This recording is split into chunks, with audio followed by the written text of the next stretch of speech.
Okay, welcome everybody to our speaker series on the Energy Transition Initiative Partnership Project. Welcome. We'll give people a minute or two to join here.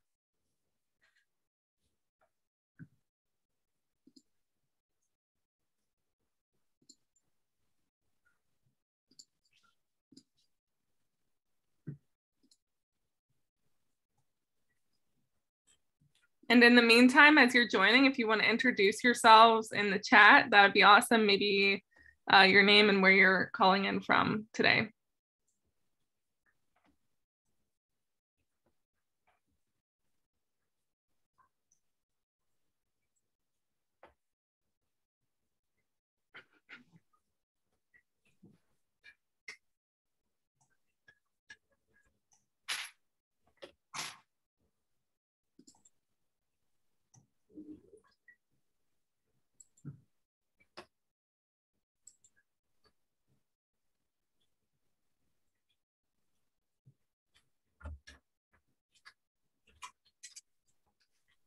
Awesome. Okay, it looks like we're reaching critical mass.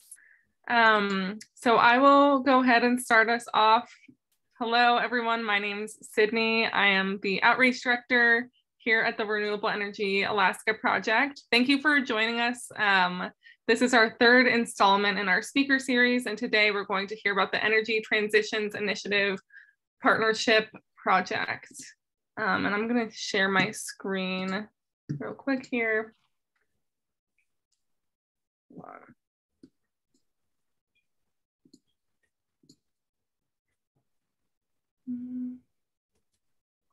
Just a second. Okay.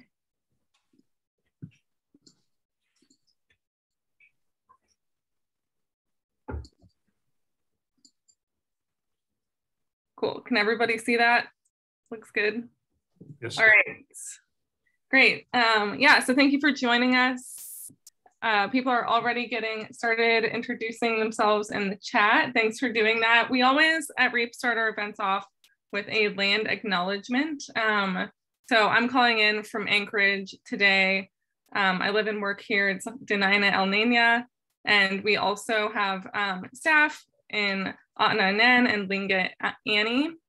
We acknowledge the thousands of years of stewardship of these lands and the Indigenous knowledge and ways of life that continue to guide us today. You can also find out which native land you are on by going to native-land.ca. And if you want to throw that land in the chat, that would be great. Another way to introduce ourselves and get to know each other. So I'm going to start off with some housekeeping today and a little bit about REAP. So we have 3 presenters today, Rob, Cord, and Griffin, who are all, you should all be able to see here on the Zoom webinar. We'll leave a good chunk of time at the end for question and answer. So you should all be able to see at the bottom of your screen on Zoom a Q&A button with a couple of little chat images. We encourage you all to ask questions using that feature at any time during the event. We might answer a few of them live as they come in if they're really timely, but most likely we'll end up saving them for the end. And doing it in the Q&A allows us to have the chat going separately where we can share resources and just have more general discussion about the event. So yes, please use the Q&A and we'll get to those questions right at the end. We also want to make sure you know that this event will be recorded and it will be uploaded to YouTube later on today. So all of you registered on Zoom to be able to attend this event, and we'll follow up with an email with a link to that YouTube recording if you'd like to rewatch it or share it. And all of our past speaker series events are up there as well. So you can learn about the past ones we did on electric vehicle charging network stuff and the electric reliability organization. And so I'll get us started, a little introduction about REAP. So for those of you who don't know, we're a 501c3 nonprofit based in Anchorage. We also have a Juneau office led by our Juneau staff, Clay. And we are a coalition of 70 dues-paying members, along with other partners and donors that support our work, locally, regionally, nationally, and even internationally. Our mission is to advance clean energy in Alaska. Clean energy to us means energy efficiency plus renewable energy. And you can learn more about our mission, our vision, and all of the amazing programs that we have happening here at REAP at our website. It's alaskarenewableenergy.org. It's right there on the slide. And we talk about our work in 4 areas. We have 4 pillars for increasing clean energy. The first is technology, which we don't really work directly in this realm. We aren't an engineering firm, but some of our members are, and we support technology development. The second pillar is funding. So on the funding side, we've been pushing for a green bank in Alaska. This would be a quasi-public bank that would fund clean energy projects. We have a bill introduced in the state legislature by the governor in the last session to establish this bank, and we're hoping it's passed this coming session. Policy-wise, we are working hard to establish the first electric reliability organization, which would be on the Rail Belt electric grid. And the Rail Belt is the area between Anchorage and Fairbanks and down to Homer. And this work has been ongoing for quite some time. We helped get some legislation passed a couple of years ago and are now working really hard on the implementation side. Our last speaker series was actually focused on this. So like I mentioned, you can find the recording on the YouTube channel. Our fourth pillar is people. So this is where we do the bulk of our work. Almost half of our staff is working on K through 12 STEM education. I know some of them are here attending this call today. And they also work on teacher trainings. We also lead the Alaska Network for Energy Education and Employment, which works on workforce development and a host of other really important work. We're part of the Sustainable Southeast Partnership, which is a community-led and oriented approach to advancing sustainability in Southeast Alaska. And then we also, one of our core programs is this Energy Transitions Initiative Partnership Project that Rob and Cord and Griffin are going to tell us a lot more about today. And so I will introduce our panelists with that. So, first we'll be hearing from Rob Jordan, REAP's microgrid coordinator. He's our in-house lead on ETIP. He'll give us some background and framing on the project as a whole to get us started. Then we're going to hear from Griffin Hagel, the executive director of TNHA. Griffin is going to discuss the work happening in Wainwright to convert an existing building into a community childcare center to be owned and operated by the tribal government. And then we're going to hear from Cord Christensen. Cord is the electric generation system manager at the city of Sitka, and he's going to discuss the ETIP project to modernize their electric grid to meet rising electricity needs with hydropower and renewables. And then, as I shared earlier, we'll end our speaker series with a Q&A section. So please use the Q&A button throughout the event, throw your questions there, and we will do our best to get to all of them. And finally, I also want to thank our sponsors for the event, SERI, Siemens, and Advanced Energy Economy. Their support powers our organization and enables us to keep putting this event on and adapting it every year. And now I'll pass it to Rob to get us started. Hey everybody, I'm going to go ahead and share my PowerPoint so that you can see this. But what I want to tell you is I'm so excited to talk to you about this program.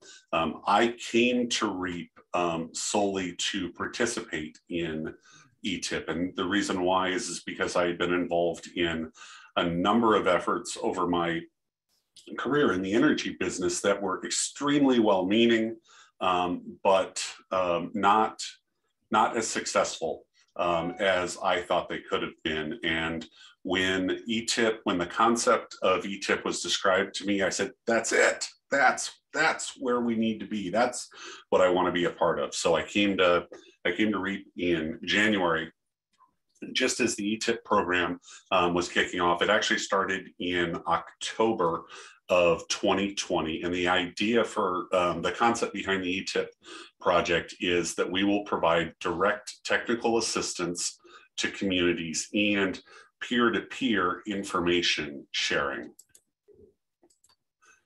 There are a number of different buckets that technical assistance can fall within, but I'm mostly interested and mostly working in the realm of knowledge transfer and knowledge application. I'm not an engineer by training. I'm a little geeky.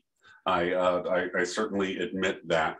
But one of the things that that I have done throughout my career is go and spend time in communities that are having difficulties with maintaining reliable, sustainable energy systems, and to work in helping communities to develop their own capacities to be able to make decisions, plan, and then execute plans. And when this ETIP opportunity came along, where I had the opportunity filling a role as a regional entity and an opportunity to work with the geniuses that that operate out of our national labs, the National Renewable Energy Lab, Sandia.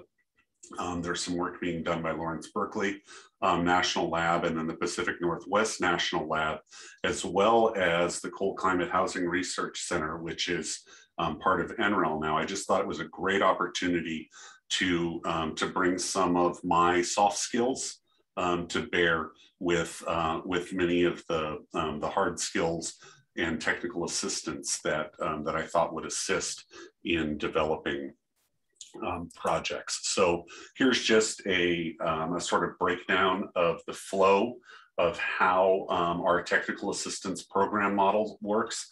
So we get our funding from the Department of Energy, and they have hired the National Renewable Energy Lab to serve as the administrator, and then organizations such as REAP and the Alaska Center for Energy and Power are regional partners and stakeholders, and we are involved in the coordination of the technical assistance that's provided by the labs. And then the plan at this point in time is that there will be 3 different rounds of technical assistance granted, and we're right in the middle of round 1. So sort of how the hierarchy works, we have the national labs that are providing technical assistance. You can see the regional partners. There are 5 regional partners that are working on ETIP. REAP and ACEP are based out of Alaska. I hope you recognize them. The Hawaii, HENI is based out of Hawaii. The Island Institute is based out of Maine, and the Coastal Studies Institute is based out of North Carolina. And all of us are working with different communities in our regional areas to provide assistance, but we're also participating in a knowledge sharing network that allows us to share not only what we've learned as regional partners, but we're working on the development of a network that will allow communities to gain from the knowledge and experience that they have on a one-to-one basis. So for the first round of ETIP, we solicited applications in the beginning of the year, and there were 29 total applications received. Alaska had 13 of the 29 applications, and then you can see the split. The color coding on the top just indicates what regional partners were working in what area. But I think something that was really clear to me was the amount of need and the awareness in Alaska for the need for technical assistance. 13 out of 29 applications made a significant impact on myself and the other members of the project teams. Based on the 13 applications that we received from Alaska, we were only able to choose 5 that were providing that we would be able to provide technical assistance to in round 1. Those included the Alaska Longline Fishermen's Association. They're based out of Sitka, and they have a really interesting project where they're looking at data collection, design, and performance analysis for hybrid electric diesel propulsion systems for fishing boats. You'll hear in just a minute from Cord Christensen from Sitka, and he's involved in a project where we're looking at modeling, designing, and developing a framework for microgrid control systems and evaluating renewable energy generation options that could be added into their microgrid, and the potential for fuel production, or at least doing something really productive with hydro that is spilt, that's unutilized, based on just the amount of water and head pressure on Blue Lake and Green Lake hydroelectric plants. There's a project in Uzinki that ASEP and ISER are working on, where they're assisting with modeling and technical assistance for a hydroelectric system and distribution grid upgrade, which is pretty cool. You'll hear from Griffin Hagel. Griffin is working on a project in Wainwright, Alaska with us, where we're looking at renewable energy and energy efficiency systems and analysis for conversion of a 1,500 square foot facility into a child care center. And we're really fortunate that on that project, we get to work with Cold Climate Housing Center, NREL. They are working on both the design of the project, and they're also helping us with coordination and implementation of energy efficiency and renewable energy systems being involved in that building. And then finally, there's a project in Dillingham, which looks at an economic impact analysis of a hydroelectric project. And it's specifically helping with decisions about rate making and comparisons and the impact of excess generation for heat or other sources, and then also looking at a fish passage analysis for sport and commercial fisheries. So these are pretty cool projects, I think. And I guess what I will do now is I will unshare myself, and I will look at you and say, enough of me talking. Or here, because we want to hear from the communities, and we want to hear about their projects. So I'm going to go ahead and hand off to Griffin Hagel and ask that Griffin tell us about the awesome project that we are undertaking in Wainwright, Alaska. Thanks, Rob. And you can all hear me? Yes. Very good. Yeah, thanks for that great introduction. Just as a little bit of background, TNHA stands for Housing Authority, which in the beautiful Inupiaq language indicates that we serve both the coastal and inland peoples of the Arctic slope. It's a region that is roughly the size of Minnesota, with 8 communities scattered across that, only there are no roads connecting any of them. So I'd like to start with that for the context of what it takes to do anything here. We are one of the 14 regional housing authorities incorporated in the state under state law in the 1970s.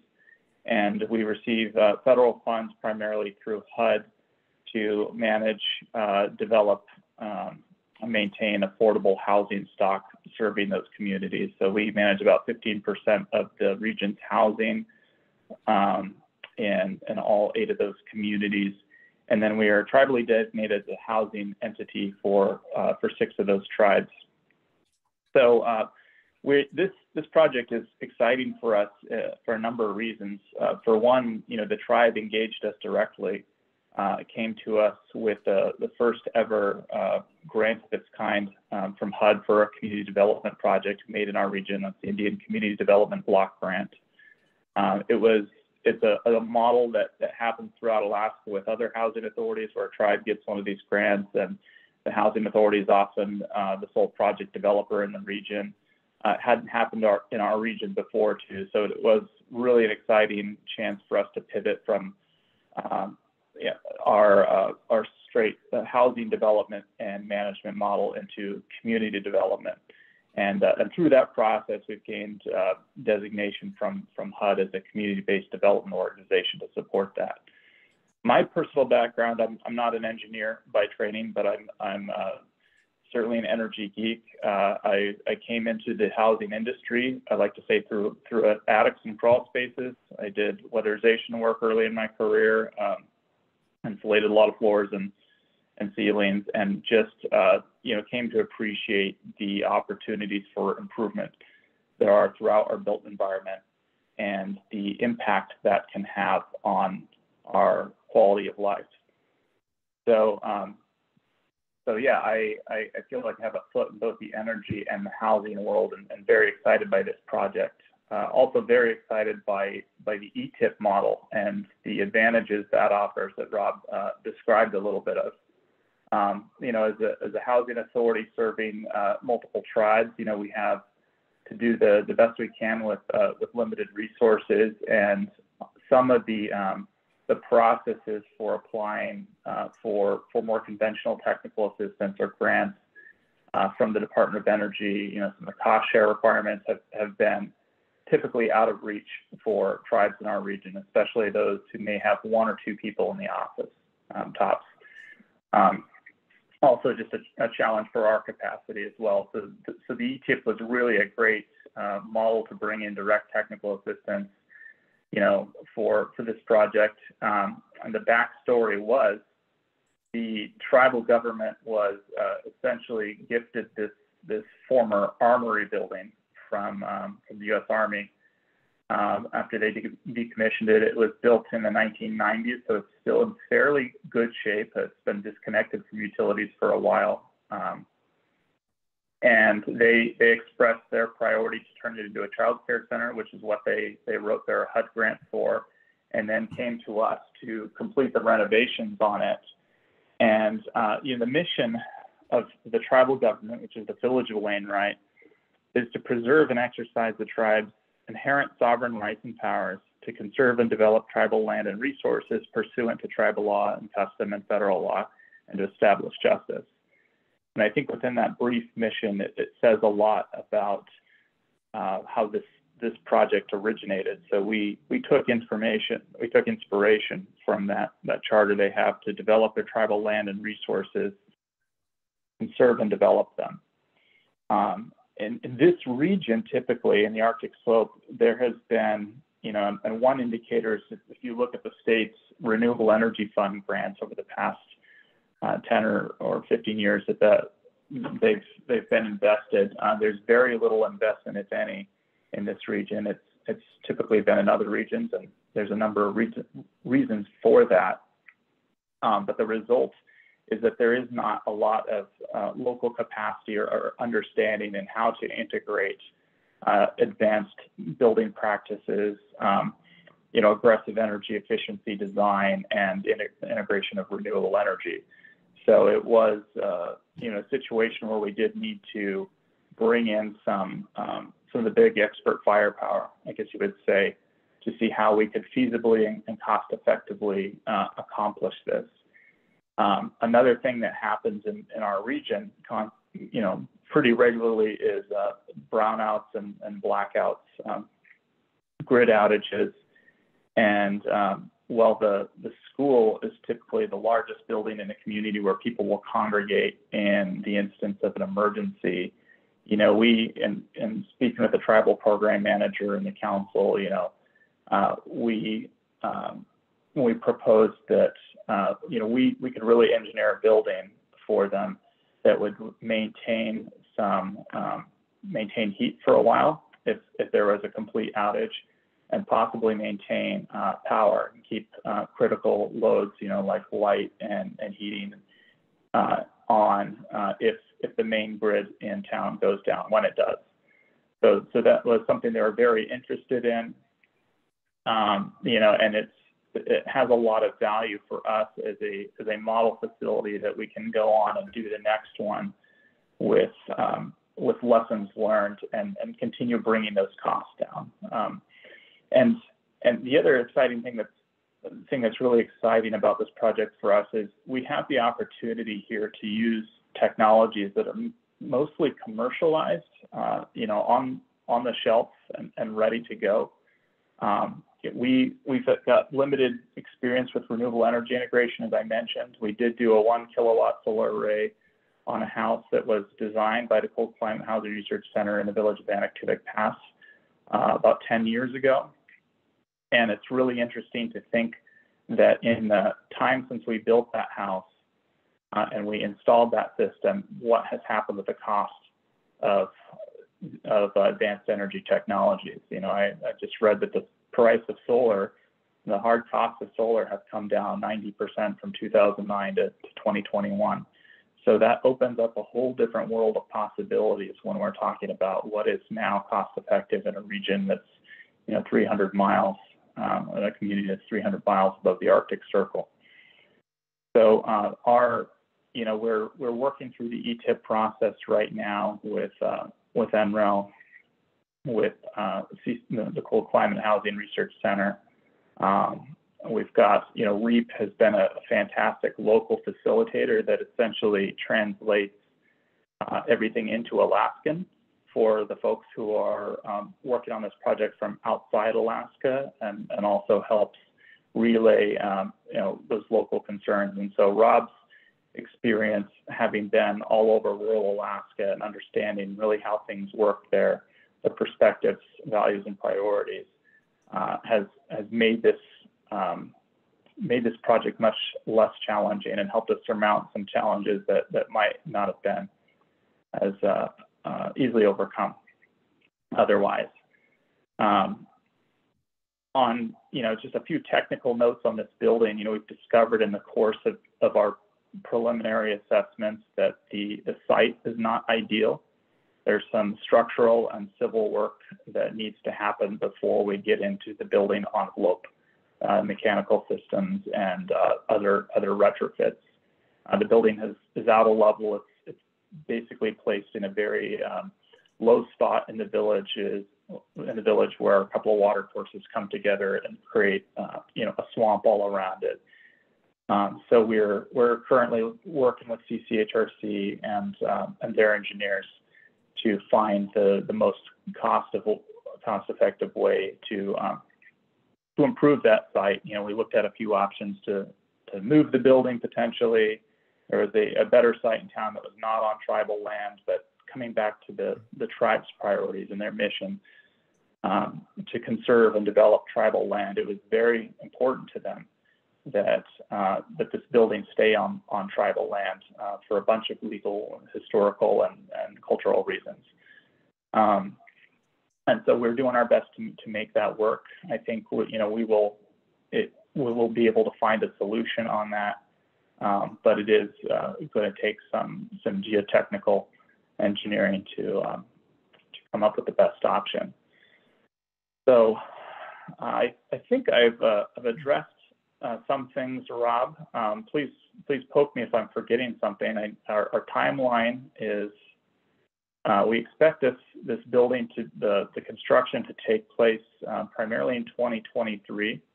The opening at fall or winter of 2023. There's also a timeline, a very long lead time in getting local people in the community through the certifications to work as child care providers that matches up with that one.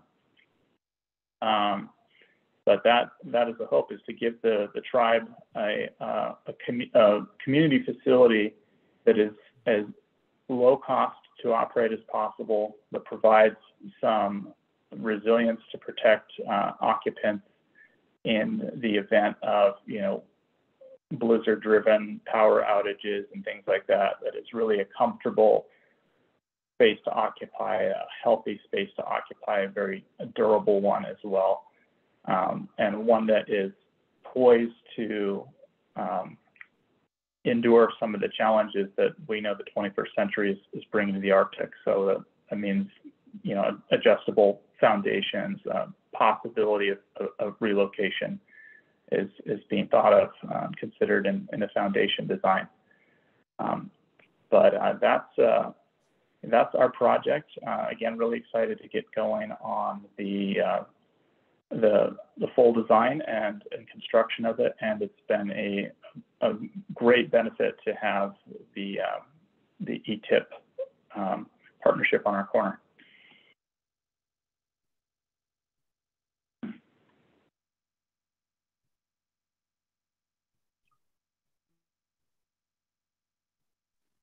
Great. Now we'll hear from Cord on the Sitka project, and a reminder to please throw questions in the, oh, there's a couple of questions actually that maybe we can get to with Griffin about his project specifically before we move on.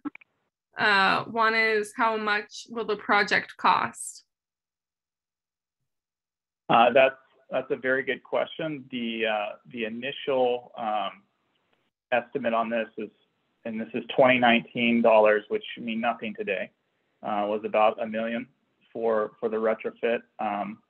We expect that to be closer to 1.2 to 1.4 today, with inflation, with some of the geotechnical work that has to be done. And it was, again, you know, the tribe's determination to keep the building on its present site, which, you know, I'd throw out the round number, probably around $250,000 to do the geotech work, which would also need to take place if we were, you know, demolishing and reconstructing and putting a new building there.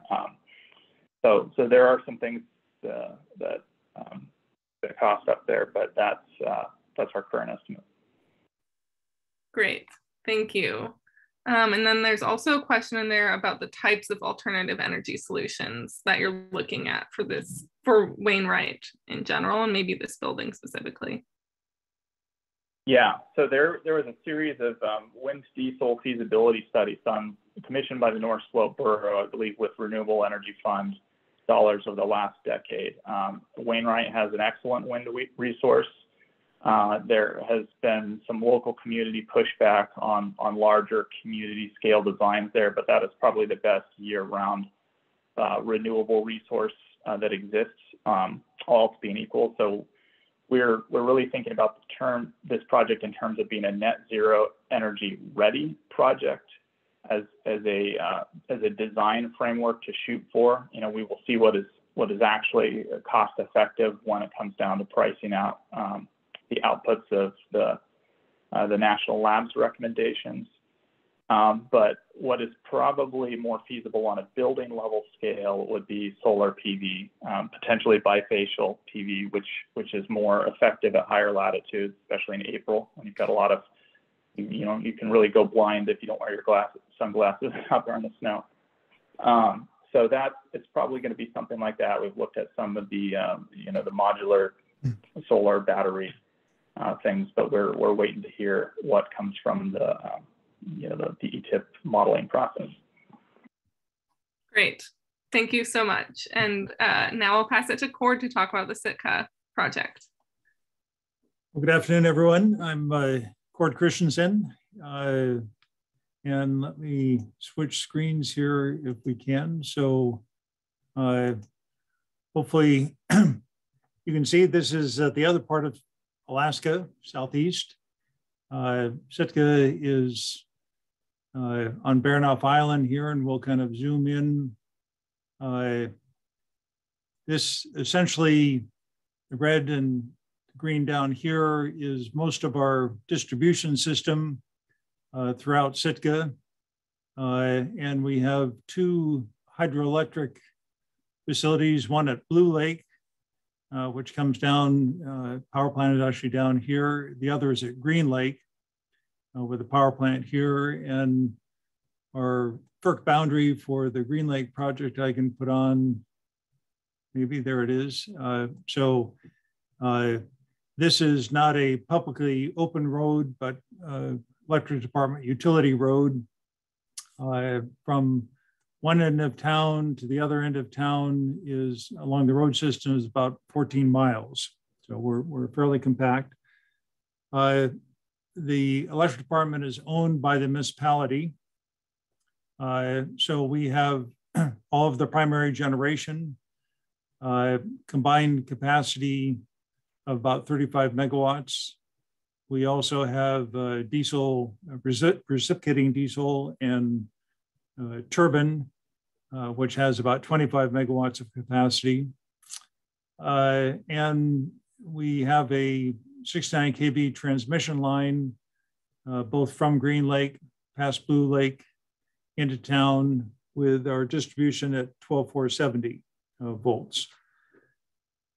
In that system, we also have about 6 megawatts of what I'll call dispatchable or fast dispatchable loads, intermittent loads. This is really electric hot water heating that help provide heat to the schools, other community buildings. Overall, where we stand is we generate, or the community consumes right now about 115 gigawatt hours a year, or 115,000 megawatt hours. Our low water year is about 129 gigawatts. Our average water year is about 145. And a high water year like this year is maybe 195. So one might ask, what do we need to look forward? We've got all this upside potential. Search is a consortium, health consortium here in Southeast. They are planning a regional hospital that is about 5 years out, and it is projected to need about 10 gigawatt hours a year of energy. So suddenly our 115 now plus 10 is 125. A low water year is 129. And we have potential Coast Guard and other development. So we're starting to run close to being out of power. I shouldn't say out of power, but where we will need to do a combination of hydro and diesel. And right now, our current cost of electricity is about 16 cents a kilowatt hour. If we were to project what diesel would be, we would be easily in the 30 to 40 cent range, assuming that we would have some combination of diesel and hydro. So what we asked or submitted on our ETIP is, look, we're planning for resiliency. We would like to have a model of our system because we're islanded. And as any of the communities know, in an islanded system, if you play with it and the lights go out, the community is not happy. So the only time our system operators who are controlling the different generation sources or these dispatchable loads get to really do what ifs is once a line goes out and then they have to restore it. Also, our feeling is that as we get possible wind or solar development, that may be a lowest incremental cost of adding capacity. We have our Green Lake and Blue Lake reservoirs that essentially are 100% efficient battery energy storage. If we can keep the water behind the dam and not even use it, and use our variable intermittent wind and solar, use that first, keep the water behind the dam, and we've stored it. But when we have an average year or a high rainfall year, water is spilling over the spillway, and that has zero economic value to us. It's use it or lose it. And that was why we started this intermittent interruptible power rate principally for heating of buildings. Right now, the cost of that power is in the 4 to 5 cent range. We peg it to 90% of the basically almost wholesale rate of diesel fuel, heating fuel, either what the city of Sitka can get or the state of Alaska can get here in Sitka. So there's an economic benefit to any of the buildings where we have this load to go with our electric heat. And it's interruptible, meaning that if we don't have water behind the dam, we turn it off and they use their existing fuel boilers. But there's still a 10% economic benefit at a minimum. Actually, it ends up being probably more like 15 to 20% when you factor everything in. And that as we right now, our control system for those interruptible loads or a 10-issue network, call someone up, they hop in a truck or vehicle, go turn something on or something off, pretty slow. But it is sufficient right now because we have excess power. The only time we've turned those interruptible loads off have been when the transmission line has gone down once, and this past summer or spring we turned it off because we were doing some retrofit work at Green Lake where we were down for 3 months, and Blue Lake alone didn't have the generation capacity to supply the power with the thermal heating system on. So as we're looking forward, wind, solar is highly intermittent.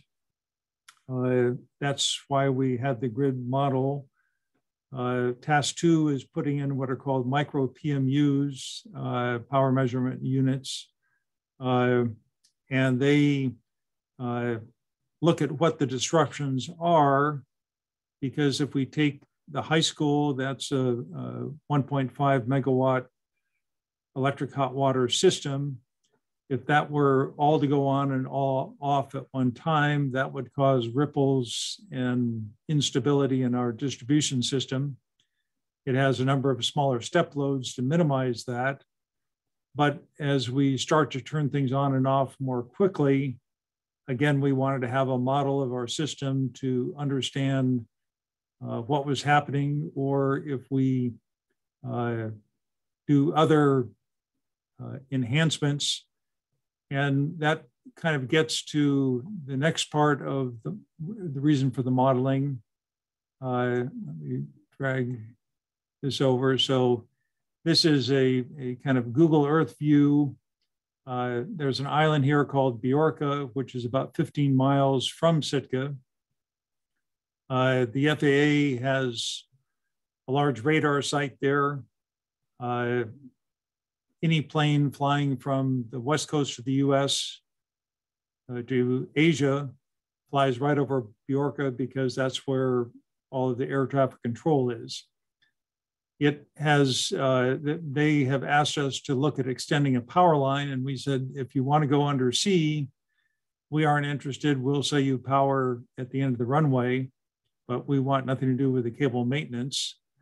But if you're interested in going from our Green Lake power plant kind of cross country, the city owns a number of land in Goddard, then we'll do an undersea out to Bjorka, because we see some potential wind development that could pick up on that. And so, that would be the one overland route, or another overland route with the undersea cable, potentially picking up or shortening the transmission line.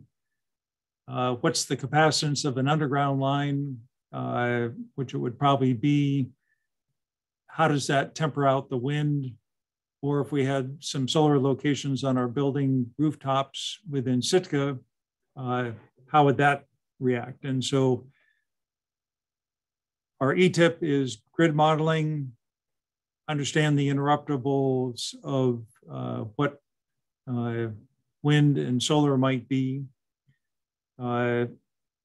Also, we are looking at some hydro, or not hydro, but if you look at the southwestern tip of Bjorka Island, you can see how there's no vegetation, it's just rock. That's because there's about 5,000 miles of open ocean in any direction to the southwest here. And so is there potential for wave power? FAA isn't too crazy about wind here because of their radar facilities. We also have a place called No Thoroughfare up here where we have a pretty good tidal inflow coming in and out. That also is being evaluated. So we're looking at different renewable technologies that might be cost effective. And then our fast grid controller of how do we provide a microgrid, not at the 480 volt distribution voltage that most microgrids are at, but at a 12,470 volt distribution level for the entire community of Sitka as we're turning on these distributed energy resources to provide stability.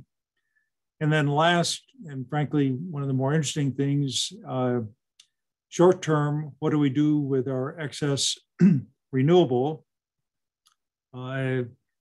People talk about, oh, we want to be 100% renewable, or we want our community. Well, we'd love to be able to export green fuels as a for instance. So if we take the situation today, we have between 25 and 50 gigawatts in a given year of excess power. It may not be on all the time, but over the course of a year, that's how much excess water is spilling over our spillway right now. What can we do with it? We're starting to explore, can we make a drop-in replacement aviation fuel? How do you do that? Well, you electrolyze water to produce hydrogen.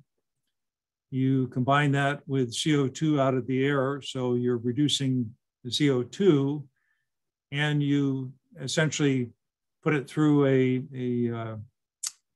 catalyst refinery process, and you make a drop-in replacement fuel.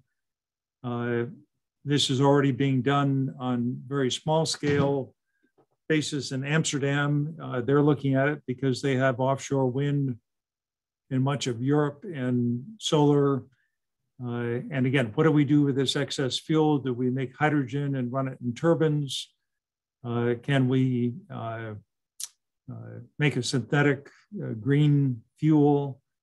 We're also looking at what's the possibility of ammonia, in that NH3 has 50% more energy density than compressed hydrogen, and you don't have the problems of extremely low temperature and high pressure for storage.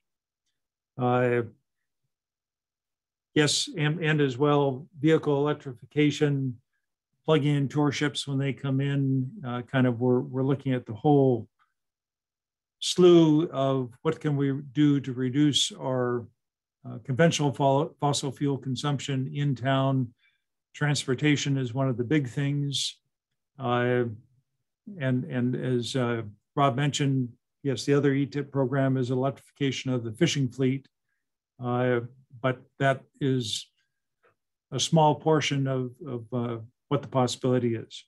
So anyway, that's kind of a quick summary of what REAP is, or not REAP, but ETIP will be helping assess and build models for, but some of the things that we're exploring with this.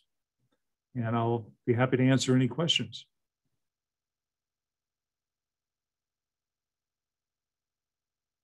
Rob, you're muted.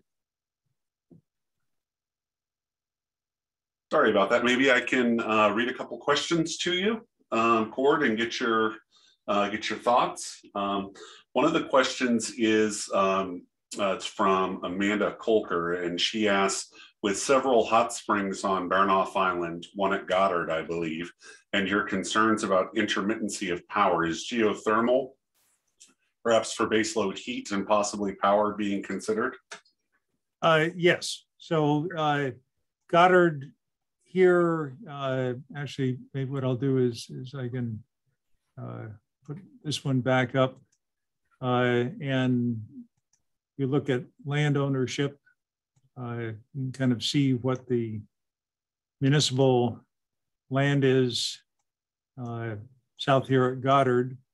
But we are looking at the geothermal resource. The quality of heat is relatively low here, we think, from what early studies have been done.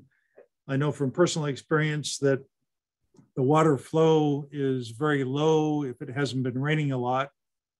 And so probably what we would, or the path would be, drill and find out where the hot rock is, and then have a closed loop geothermal system where you don't have to worry about re-injecting or hydrogen sulfide or other things. But that is part of the ETIP scope that I forgot to mention.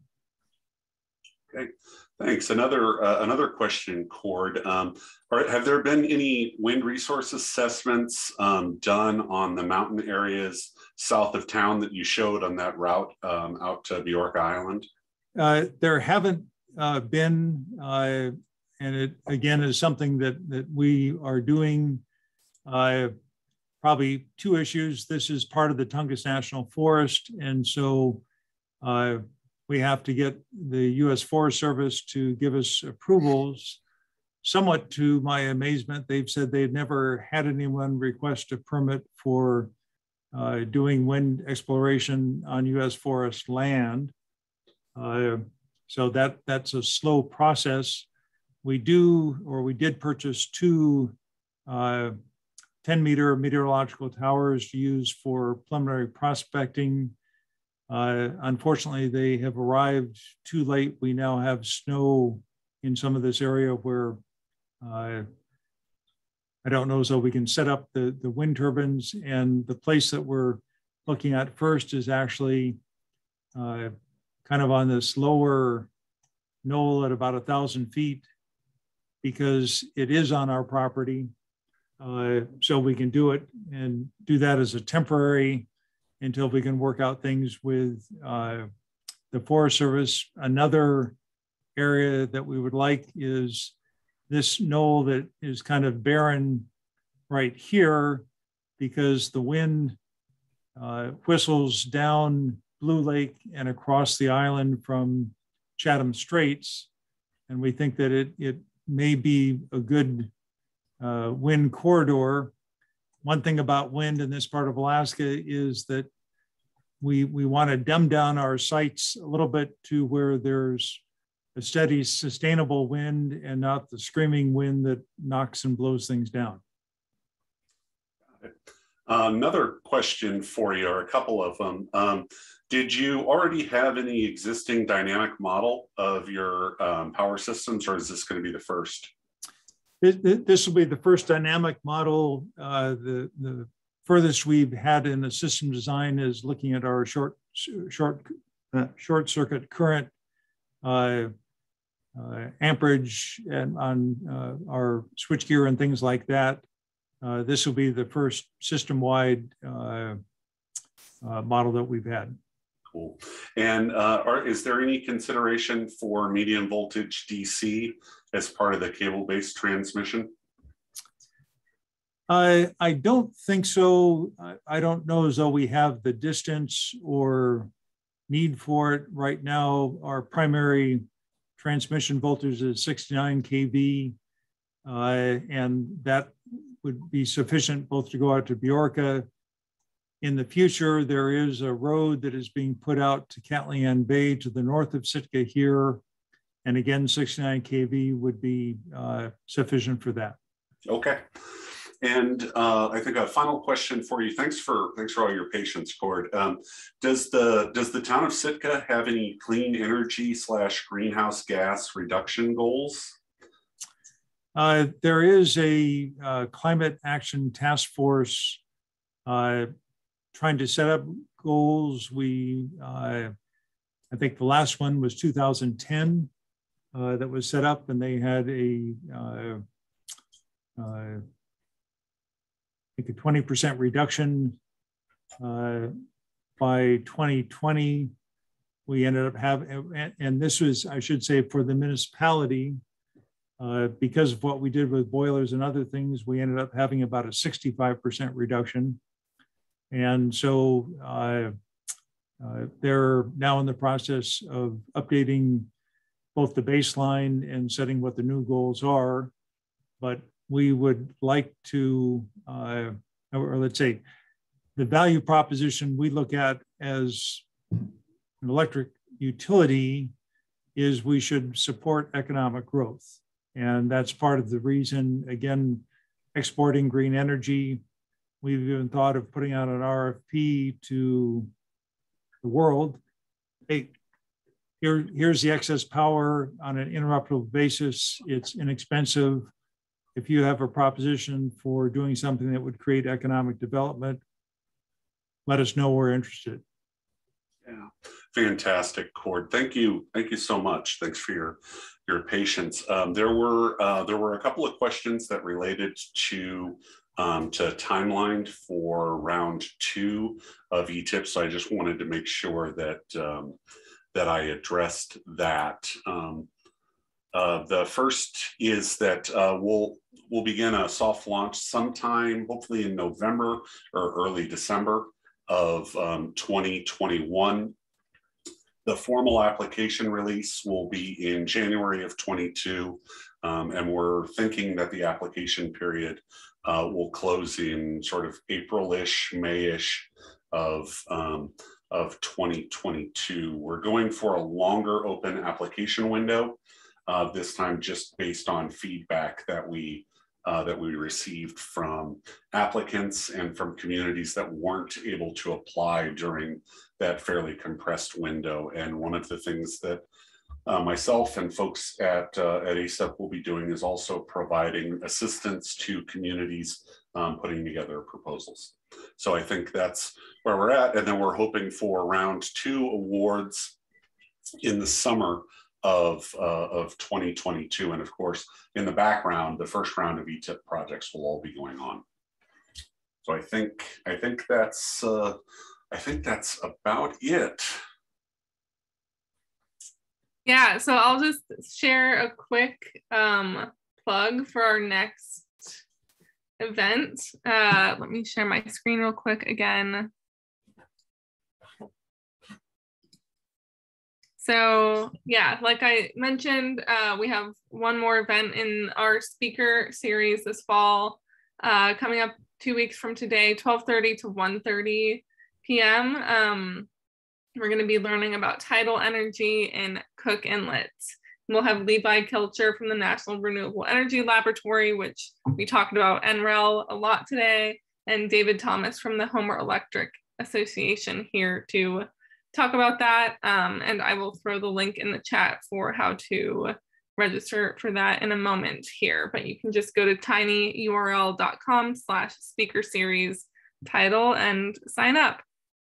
So yeah, if there are any more questions, feel free to throw them in the chat real quick and we'll save it and see if we can follow up later on. But yeah, thank you everyone so much. And if there's any final words from the speakers, feel free to share any plugs for things you want people to know about too. So this is Cord again, just one other thought. I've recently started working with basalt rebar instead of steel rebar. That's one of the other things of, hey, can we melt rock, make rock fiber or basalt fiber on an intermittent basis, and then send the basalt fiber off someplace else for manufacturing into rebar.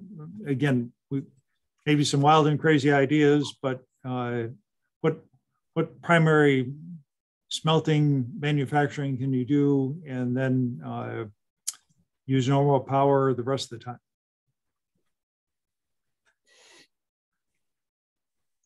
Sweet.